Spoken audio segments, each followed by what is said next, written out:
ಸಂತೋಷ್ ಅವರೇ, ಹಾಂ ಹೇಳಿ ಮೇಡಮ್.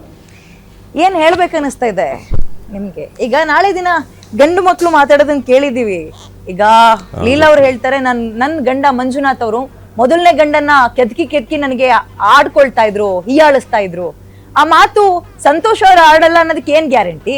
ನಿಮ್ಗೂ ಕೋಪ ಬರುತ್ತೆ, ನಿಮ್ಮಿಬ್ರು ನಡುವೆ ಮನಸ್ತಾಪ ಅನ್ನೋದಾಗತ್ತೆ.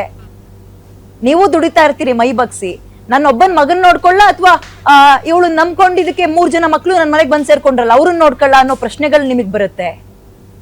ನೀವು ಒಂದೆರಡು ಮಾತು ಅಂತೀರಿ, ಅವಾಗ ಈ ಮಾತುಗಳು ಬರಲ್ವಾ? ಮುಂದೆ ಬರುತ್ತೆ ಮೇಡಮ್. ಏನ್ ಹೇಳ್ತೀರಾ? ಅದು ಮಾನವ ಸಹಜ ಗುಣ. ಸಂತೋಷ್ ಅವ್ರು ಕೆಟ್ಟವ್ರು ಅಂತ ಹೇಳಲ್ಲ, ಮನುಷ್ಯರೇ ಹಾಗೆ. ನೀವು ಸಂತೋಷ್ ಅವ್ರ ಮೇಲೆ ನಂಗೆ ನಂಬಿಕೆ ಇದೆ, ವಿಶ್ವಾಸ ಇದೆ. ಎಲ್ಲಿ ತನಕ ಅಂದ್ರೆ ಅದೆಲ್ಲವೂ ಆರಂಭದಲ್ಲಿ ಅಷ್ಟೇ ಮೇಡಮ್. ಅಲ್ಟಿಮೇಟ್ ಆಗಿ ಸರ್ವಸ್ವ ನಿಮ್ಮ ಮಕ್ಕಳೇ. ಅದೊಂದು ಗಾದೆ ಮಾತೆ ಅಲ್ವಾ ಮೇಡಮ್? ಕಟ್ಕೊಂಡು ಕೊನೆ ತನಕ ಮುಂದಕ್ಕೆ ನಾನು ಹೇಳಕ್ ಹೋಗಲ್ಲ ಅಲ್ವಾ ಮೇಡಮ್? ಕಾನೂನು ರೀತಿಯಲ್ಲೂ ಇದು ತಪ್ಪು. ಮದುವೆ ಆಗಿದ್ದೀರಿ, ಅದು ವಿಚ್ಛೇದನ ಆಗದೆ ನಾನು ಇನ್ನೊಂದು ಸ್ಟೆಪ್ ತಗೊಳ್ತೀನಿ ಅಂದಾಗ ಮಕ್ಕಳು ವಿಚಾರ ಮುಂದಕ್ಕೆ ಬರುತ್ತೆ. ಆಮೇಲೆ ನಮ್ ಕಾನೂನು ಅದಕ್ಕೆ ಒಪ್ಪಲ್ಲ, ನಮ್ಮ ಸಮಾಜವೂ ಒಪ್ಪಲ್ಲ, ಕಾನೂನಲ್ಲೂ ತಪ್ಪು ಇದು. ಈಗ ಇಷ್ಟೆಲ್ಲ ಮಾನ ಮರ್ಯಾದೆ ಹೋಗಿದ್ದಾದ್ಮೇಲೂ ಯಾವ ತಲೆ ಎತ್ಕೊಂಡು ಮ್ಯಾಮ್ ನಾನು ಅವನ ಜೊತೆ ಸಂಸಾರ ಮಾಡಲಿ? ನಾನು ಮಕ್ಕಳದು ಬಿಡಿ, ಮಕ್ಕಳು ನಾನು ಯೋಚನೆ ಮಾಡ್ತಿದ್ದೀನಿ. ಗಂಡ ಅನ್ನೋದು ಬಂತು ಅಂದರೆ ಈಗ ಇಷ್ಟೆಲ್ಲ ಅವಮಾನ ಮಾಡಿ ಇಷ್ಟೆಲ್ಲ ಇದು ಮಾಡಿ ನಾನು ಯಾವ ನಂಬಿಕೆ ಮೇಲೆ ನಾನು ಅವನ ಮನೆಗೆ ಹೋಗ್ಲಿ? ಯಾವ ನಂಬಿಕೆ ಮೇಲೆ? ಏನೂ ಗೊತ್ತಿಲ್ಲದ ಸಂತೋಷ್ ಅವ್ರ ಮನೆಗೆ ನೀವು ಇಬ್ರು ಮಕ್ಕಳನ್ನ ಮನೆಯಲ್ಲಿ ಬಿಟ್ಟು ಹೋದ್ರಿ ಮೇಡಮ್. ಅವ್ನು ನೋಡ್ಕೊತೀನಿ ಅಂತ ಅನ್ನಲ್ಲ ಮ್ಯಾಮ್. ನಿಮ್ ಗಂಡನ ಮೇಲೆ ನಂಬಿಕೆ ಇದೆಯಾ ಮಕ್ಳನ್ನ ನೋಡ್ಕೊಳ್ತಾರೆ ಅಂತ? ಅವನು ನಂಬಿಕೆ ಇದೆ ಮ್ಯಾಮ್, ಮಕ್ಕಳು ನೋಡ್ಕೊಂತಾನೆ ಅನ್ನೋ ನಂಬಿಕೆ ಇದೆ ಮ್ಯಾಮ್. ನಿಮಗೆ ನಿಮ್ಮನ್ನ ಚೆನ್ನಾಗಿ ನೋಡ್ಕೊಳ್ತಾರೆ ಅನ್ನೋ ನಂಬಿಕೆ ಇಲ್ಲ, ಮಕ್ಳು ನೋಡ್ಕೊಳ್ತಾರೆ ಅಂತ ಹೆಂಗ್ ನಂಬಿಕೆ? ಅಂದ್ರೆ ನಿಮ್ಮ ಸೈಡಿಗೆ ಅವ್ರು ಇನ್ನೊಂದು ಮದ್ವೆ ಆದ್ರು, ಮಕ್ಳು ಬೀದಿ ಪಾಲ.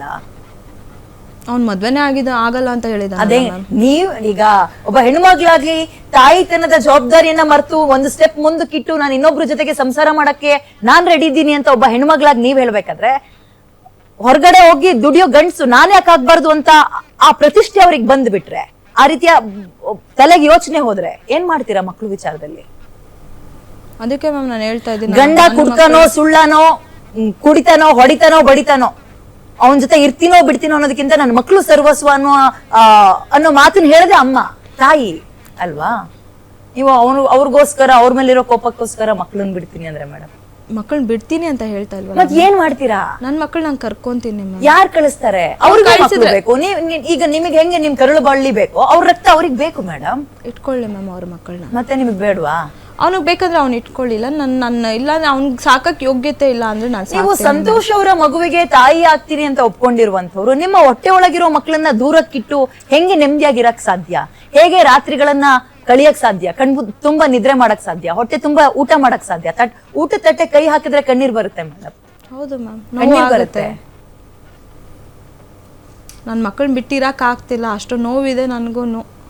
ಮೊಮ್ಮಕ್ಳನ್ನ ನೋಡಿದಾರೆ ನಮ್ಮ ಮನೆಗಳಲ್ಲಿ, ಆದ್ರೂ ಮಕ್ಳು ಅಂದ್ರೆ ನಮ್ಮಮ್ಮನೆ ತಗೊಳ್ಳಿ, ತಮ್ಮ ಅಥವಾ ಮಗಳು ಅಂದ್ಬಿಟ್ರೆ ಜೀವನ ಸವಸಕ್ ರೆಡಿ ಇದಾರೆ. ಎಷ್ಟೋ ಜನ ತಾಯಂದ್ರು, ಎಷ್ಟೋ ಜನ ಅಲ್ಲ, ಎಲ್ರೂ ಅಷ್ಟೇ ತಮ್ಮ ಮಕ್ಳಿಗೋಸ್ಕರನ ಜೀವ ಮತ್ತು ಸರ್ವಸ್ವವನ್ನೇ ತೆಗೆದು ಬಿಡ್ತಾರೆ. ಇವತ್ತಿಗೂ ನಮ್ಮ ಮನೆಗಳಲ್ಲಿ ನಂಗೆ ಅದು ಬೇಕು ಇದು ಬೇಕು ಅಂದಿಲ್ಲ, ನನ್ನ ಮಕ್ಳಿಗೆ ಏನಿರುತ್ತೋ ಅದ್ರಲ್ಲಿ ನಾನು ನೆಮ್ಮದಿ ಅಥವಾ ಖುಷಿಯಿಂದ ಇರ್ತೀನಿ ಅಂತಾರೆ ನಮ್ಮ ಮನೆಗಳಲ್ಲಿ ತಾಯಂದ್ರು. ಬಟ್ ನೀವ್ ಯಾಕೆ ಮೇಡಮ್? ಸಂತೋಷ್ ಒಳ್ಳೆಯವನು, ಸಂತೋಷ್ ಜೊತೆಗೆ ನಾನು ನೆಮ್ಮದಿಯಾಗಿರ್ತೀನಿ, ಸಂತೋಷ್ ಮೇಲೆ ನನಗೆ ನಂಬಿಕೆ ಇದೆ, ಪ್ರೀತಿ ಇದೆ, ಅದಕ್ಕೋಸ್ಕರ ಆಮೇಲೆ ನನ್ ಗಂಡ ಕುಡಿತಾನೆ, ನನ್ ಮಕ್ಳನ್ ಬೇಕಾದ್ರೆ ಅವನೇ ನೋಡ್ಕೊಳ್ಳಿ, ನಾನು ಸಂತೋಷ್ ಜೊತೆಗೆ ಹೋಗ್ತೀನಿ ಅಂದ್ರೆ ಮಧ್ಯದಲ್ಲಿರೋ ಮಕ್ಳನ್ನ ಯಾರು ನೋಡ್ಕೊಳ್ತಾರೆ ಹೇಳಿ? ಬೇರೆಯವ್ರು ಯಾಕೆ ನೋಡ್ಕೋಬೇಕು ಹೇಳಿ? ಸಂತೋಷ್ ಅವರೇ ಹೇಳಿದ್ರು, ಯಾವತ್ತೋ ದುಡ್ಡಿನ ಸಮಸ್ಯೆ ಆದಾಗ್ಲೋ ನಿಮ್ಮಿಬ್ರು ನಡುವೆ ಮನಸ್ತಾಪ ಬಂದಾಗ್ಲೋ ನಿನ್ನ ನೋಡ್ಕೊಳ್ಳೋದಲ್ದಲ್ಲ ನಿನ್ ಮಕ್ಳನ್ನ ನೋಡ್ಕೊಳ್ಳೋ ಹಣೆ ಬರ ನನ್ಗೇನು ಅಂತ ಪ್ರಶ್ನೆ ಮಾಡ್ತೀರ. ಅವಾಗ ಏನ್ ಹೇಳ್ತೀರಾ ಉತ್ತರ? ನೀವು ಮಾಡಿದ ತಪ್ಪಿಗೆ ನಿಮ್ ಮಕ್ಳುಗಳು ಅನಿಸ್ಕೋಬೇಕಾ?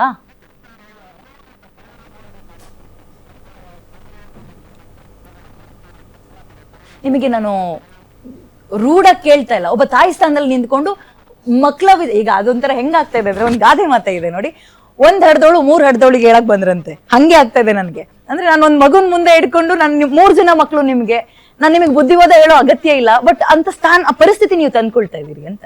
ಬರ್ತೀನಿ ಮೇಡಮ್ ನಿಮ್ಮ ಹತ್ರ, ಒಂದು ಬ್ರೇಕ್ ತಗೊಂಡು ವಾಪಸ್ ಬೇಗ ಬರೋಣ. ಮಂಜುನಾಥ್ ಅವರು ಇನ್ನೇನು ಸ್ವಲ್ಪ ಹೊತ್ತಲ್ಲೇ